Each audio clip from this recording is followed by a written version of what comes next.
Much of the journey towards sustainability involves learning how to replenish nature.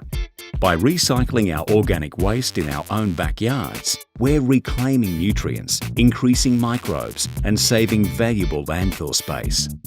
Compost, when finished, is pH neutral, full of nutrients, some already available, others still being broken down. This makes compost a great slow-release fertilizer that will not burn your plants. It will also help to aerate the soil, improve natural moisture retention, and save you money on water costs. Sprinkle it on the lawn as a top dressing. Put it around plants in pots. Sprinkle on the ground under fruit trees where feeder roots are. Feed it to your worm farm for further processing or into the worm tower. You can put it on your veggie patch, mulch over it, and allow it to be worked into the soil. No need to dig.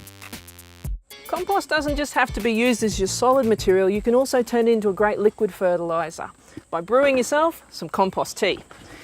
Get your beautiful compost, pop it into a little pillow slip that we've got here, a nice cotton one. Don't use synthetic fibres if you can help it. So it's nice and porous. Then all you've got to do, pop it into a bucket of water and let it soak for at least a couple of days. Some people leave it for a week and you'll have a beautiful liquid fertiliser for your garden. Once you've harvested your castings, you've got beautiful pH neutral fertiliser, full of nutrients, full of microbes.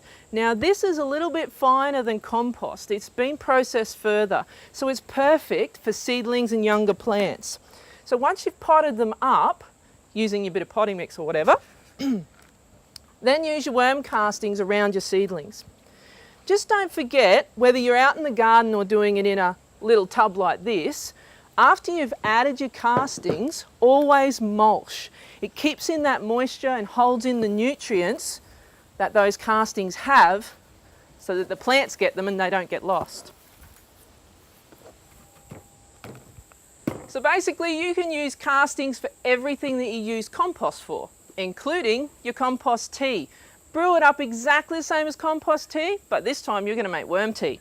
Now don't forget, use worm tea fresh. If you try and store it in a sealed container, those little microbes that you've created are going to burn up all that oxygen in there, and it's going to end up going anaerobic on you, which means those microbes will die and they can't even produce a toxin that's no good for your plants.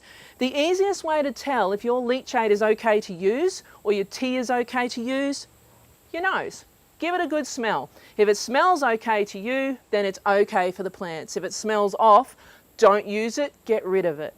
So make sure you use it up fresh and it'll be perfect every time.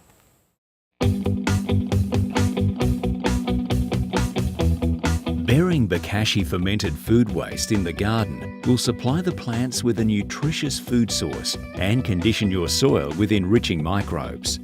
Remember, your fermented food waste will be acidic when first added to your garden, compost or worm farm. So ensure you neutralise this in your worm farm to allow 2 to 3 weeks for it to further break down and become pH neutral before planting or using the humus.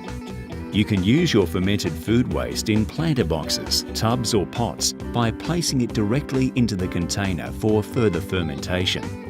Fill 1/3 of the container with potting mix, then add the fermented food waste and mix with soil. Fill the remaining 1/3 of the container with potting mix and cover with a plastic bag to maintain anaerobic conditions. Wait 2 weeks before planting your veggies or flowers, or transfer the potting mix into smaller pots for planting. Liquid from the Bokashi should always be used fresh.